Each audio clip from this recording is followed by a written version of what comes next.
the 1971 war took place. I was of course in Sikkim at that time. So from Sikkim our whole division moved over to Bangladesh. Pakistan did not fight to the extent that we expected them to do. The head of that was Lieutenant General Niazi, and he agreed to surrender.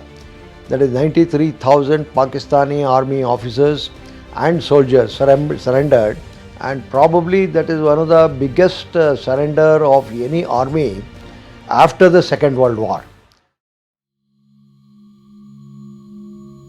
I was studying in BMS College of Engineering just during 59 to 64, and during 62 the Chinese war took place in the northern borders, and our army was defeated, and then they wanted larger number of engineers to the army.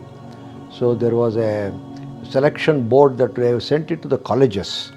They called it as Mobile Services Selection Board, and there I, along with another 4 colleagues of mine, we were selected, and after the contract was that we should get into army immediately after our engineering was over.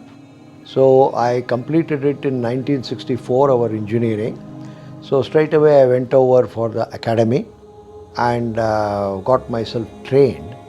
And then 1965, when we came out of the academy, probably our course has been one of the first army courses from army training establishment which went straight into the battle. Generally they go to the units and then settle down, then that something of an opportunity may arise.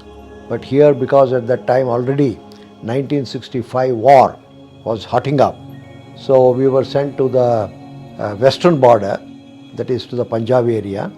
There we established certain facilities and all that in case of operations how it is to be done.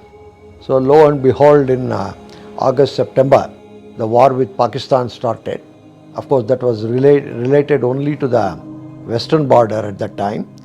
Then we went up to the Ichogil Canal, which by crossing it we could have gone into Lahore, but by that time there was some sort of a stalemate, and naturally at that time there was lots of pressure, I am sure, on the government of India, and ceasefire was declared. But we were staying put for about almost 6 months in the border area, and the rest was history. When we came back to our own unit, got ourselves further trained, moved, and then trained our people also. We knew something else will be coming up. And then of course the 1971 war took place. So that is another portion of, let me say, my very interesting tenure. I was of course in Sikkim at that time. So from Sikkim our whole division moved over to Bangladesh, and at that time lots of difficulties were there, which was created by Pakistan in them not behaving properly with the Bangladeshi citizens. So they were all against them, and then Indian Army, when they moved in, we had a good time, in the sense Pakistan also did not fight to the extent that we expected them to do. Their morale was down, and we had free run almost, but still of course skirmishes were there, fighting was taking place and all that. And the icing of the cake was of course when Pakistan army, whatever that was there in that Bangladesh, more than about 93,000 Pakistani soldiers were there along with senior officers. They agreed, the head of that was Lieutenant General Niazi, and he agreed to surrender due to the pressures created through the government of India, Chief of Army Staff, that is General Manisha at that time, then General Arora, who was the theatre commander, Western commander, and on that basis they laid down their arms and agreed to surrender, and the surrender agreement was signed at Dhaka, and afterwards Pakistani soldiers were all paraded in the Dhaka stadium, 93,000 of them, and all of them had to take out their arms, belts, caps, lay it on the ground and surrender. That is the way of surrendering in a army. Surrendering means that is 93,000 Pakistani army officers and soldiers surrendered, and of course we were on the witnessing side, and probably that is one of the biggest surrender of any army after the Second World War. And they did that, and the Pakistani army was also very much scared, because if they had been left high and dry, the Bangladeshis would have killed each one of them, probably skinned them. So Indian army gave protection to the prisoner of wars, and then they were all hoarded into the trains and all that, and they were kept brought back to India in Bhabina Jhansi area, the army cantonment that was all cleared, and they were all housed over there. And as luck could have it, or fate or whatever it is, they made me the camp commandant to look after this 93,000 Pakistani troops and officers. So from Bangladesh I came over there. So I stayed for about 3.5 months, 4 months, and we had to organize everything for them. Officers in a separate area in an officers' mess for Pakistanis and Jawans and all that. So we used to go over there, and of course, in Indian army what happens is the officers mingle with the troops very easily. And for example, they go and visit their places where the cooking is done, called as langar. They taste the food, whether the food is of required standard for the Jawans or not, then only it will be served. So I used to do that in this one, and I do remember a few of the Pakistani Havaldars and others equivalent people. They would come and tell me that, sir, you are all so nice as Indian army officers. You come and mingle, and then you taste our food, our Jawans, what Pakistani prisoners are eating. You are tasting it and clearing it, and you are talking with us so nicely. Whereas our own officers do not do that. They are all badshahs, and they are all thinking that they are nawabs in the olden days. So, and they will treat us also badly.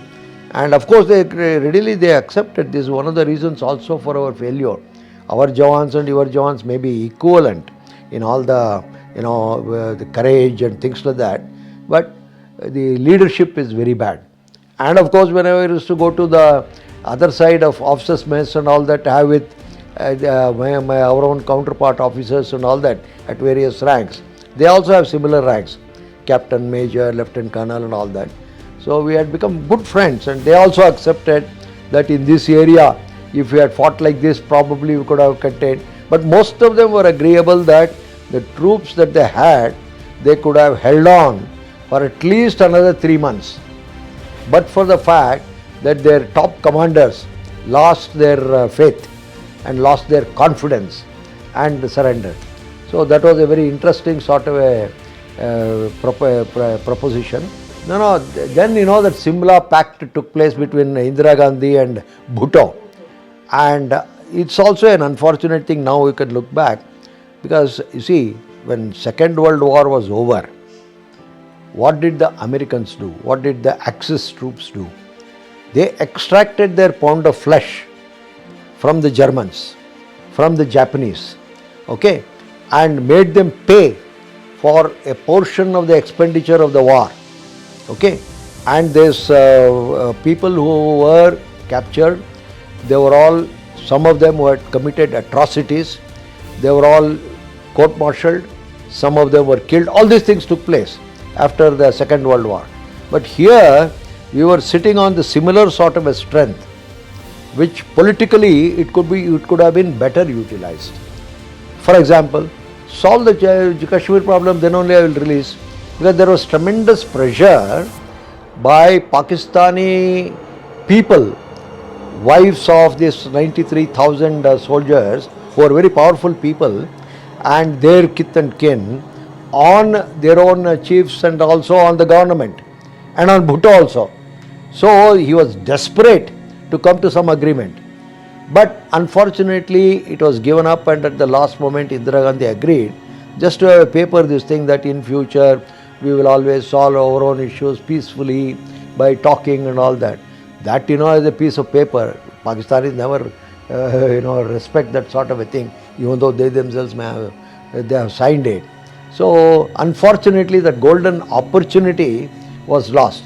In addition to getting Bangladesh independent country, making it an independent country, we could have utilized that as a golden opportunity for solving Kashmir problem.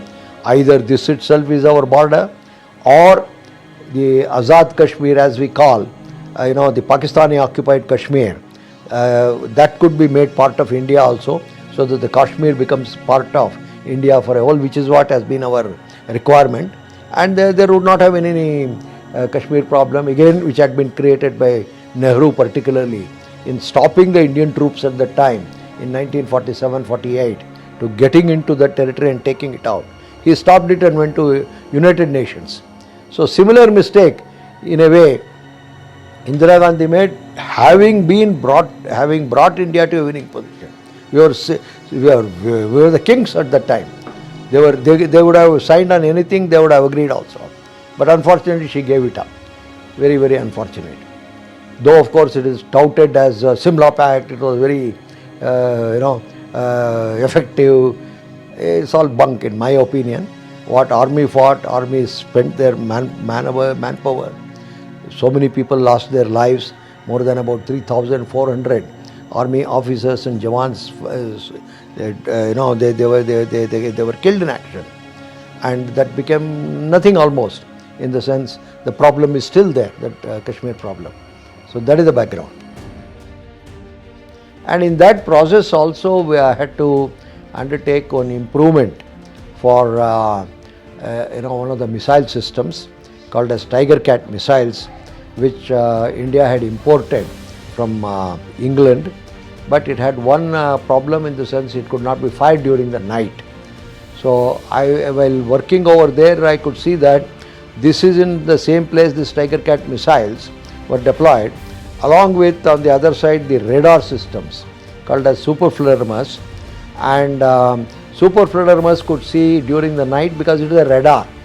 So the microwaves are thrown into the outside, and then when any aircraft at all that flies, the echoes are returned back, received, and then its position is calculated and all that and shown on a display system. So I said, since this is there, tracking any of the approaching aircraft and all that during night also, why not we combine together, because this was an optical system for control. So we connected up these two together, integrated, interfaced it. A matching unit was made quickly in the field in that period itself. And so we gave the night firing capability for the Tiger Cat missile. That itself was of course a surprise to even Britishers, who were the original designers. Later on they asked us for help, which was a different story. So because I did that in a short period of time, I was given the Vishishta Seva medal. So that was the other portion of the war. So 1971 war was full of success, and hopefully that has helped the Indian government and our own morale to be built up, particularly after the Chinese debacle. This war built up the Indian Army's standing as well as its reputation back to its original glory.